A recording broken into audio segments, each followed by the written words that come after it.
Hi everyone, welcome to PFA Color Suite. We have completely moved on from a color grading plugin to a full AI color grading pipeline. And today we are looking at a biggest challenge. I received this from one of our users and he want to try out how to fix this log footage. My server, I didn't up the entire limit, so actually it's limited 100 megabytes by file. Now, actually the original file size is only 89 megabytes and as log 3 A74 footage at 9 megabytes. Disastrous to me because not only is in log, it's re-exported as an edit for bitrate of 8-bit. So this combination is the nightmare to any colorist. So today we're going to tackle this situation. So let's look at how we can use PFA Color Suite systematically to return the footage to what it's supposed to be. Okay, so what we need to do, very simple, and increase the logify, and we're going to decrease the exposure a little. We're going to return the contrast and fix the overexposed image. So let me turn on the scopes as well. So we clear the log and return the entire image to that contrasty definition. So we get all the color information, so some of it to come back. And look at how nice is the roll off now compared to before and after. So this clear the log from log to red 709. Next, let's go to correction white balance. Let's one click to get the perfect balance for this shot. Next, we go to film spectral contrast. This is where, because our correction log actually strips away all the default manufacturer saturation, which in here is DJI's manufacturer saturation. So we're going to add it back with spectral contrast. All the tools we use and I'm going to talk about later is all follow on the engine of channel math. So the importance of channel math is always dealing with RGB rather than dealing with the entire spectrum of zones. So as long as it has color, this will work flawlessly. So we're going to increase the red contrast. And just that one single slider, look at how subtly it actually brings back the details and the color in the shots. And we can refine with the blue contrast as well as a combination to bring back the necessary color and tones in the image. So that shift itself, look at what it does to our vector scope. It's stretching all the color information and bring back those lost color details. Last but not least, let's go to color density. In here, we're gonna only use global density as the single slider. So what we're gonna do is we're gonna increase the density and look at what happens to the image. As it saturates the image, it actually darkens the pixel. Before and after, there is no color at all. Now we bring back even the water reflection, the blues in it, and we can further define we want the density of the blue. Do we want it to be denser or less dense? So that combo returns a lot of colors to the frame.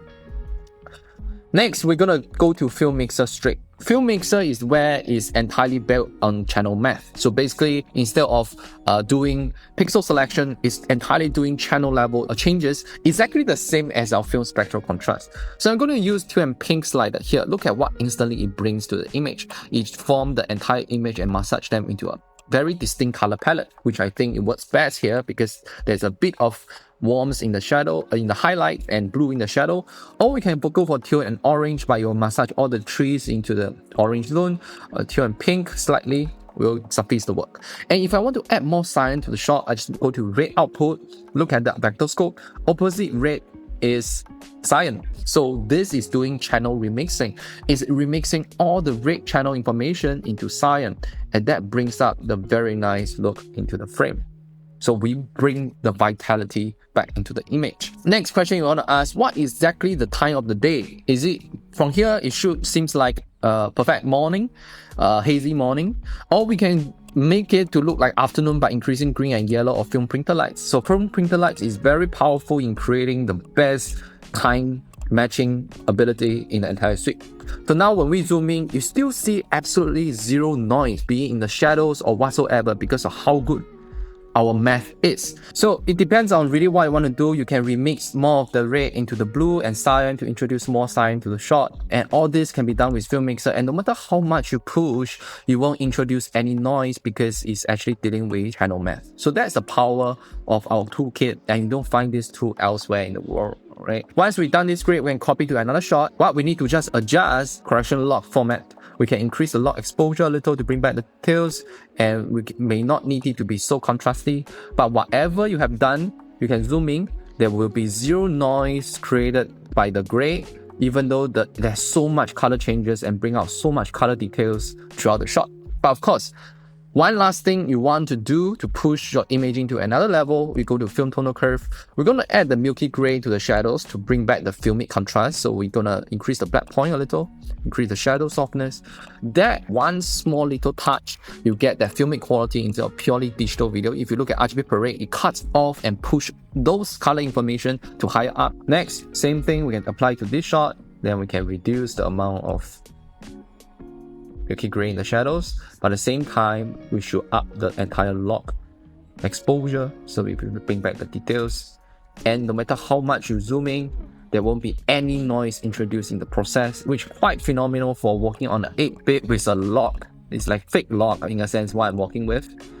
If I receive the original file, I can deliver much better result, but because of this, there are a lot of tools we can't use, so we can copy the same thing, copy here, it will work flawlessly. And you have the milky gray denseness in the color. Same for this shot, it's shot on S-Log3. We can do the same, it still works because we are using channel math, so we work across all different kind of log.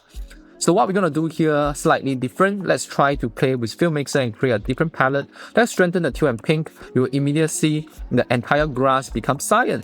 But that exploration doesn't make and introduce any noise in the process. Or I can make it teal and orange, or I can make it magenta and green, or yellow and blue. Is totally up to me. And that is the fun part about using PFA Color Suite. But of course, everything is about the foundation. So in terms of exposure wise, in terms of contrast wise, this shot is very different from the previous one. So we can play along with that to get the very nice point in the shadows. And then we nail the entire milky gray in the shadow to grab. I really love that's what really separates digital video from films. It's really how the treatment of milky gray in the shadows. If we look at all the Hollywood movies, and we can tone down the white point as well to increase the highlight roll off, and we get a very nice point of contrast. Still feel this is a bit too hitty for the image, so let's bring down the exposure a little, increase the delogify a little, and then we get a very pleasing result. Look at the before and after. It gets that cinematic treatment right away. And of course, depending on the different time of day, use spring printer lights. I can inject green, I can inject yellow to simulate its early morning, or I can use printer lights to create the blue and cyan to simulate the golden hours. So that is really how powerful the isolation is.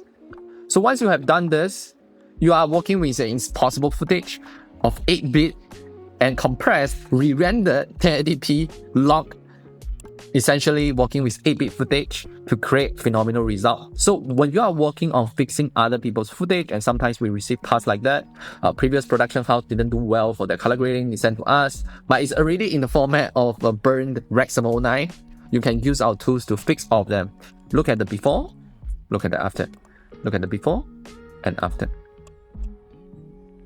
And with all these things on, we can still play back at 30 frame, full 30 frames per second, right? And we can look at this. Yeah. But of course, you have all the FilmMixer in your disposal. For me, my task here, I want to make it look as natural as possible. But if your goal is to create a movie kind, you have a certain kind of level of treatment. Magenta and green works as well. Teal and orange works as well. It really depends on taste and preference.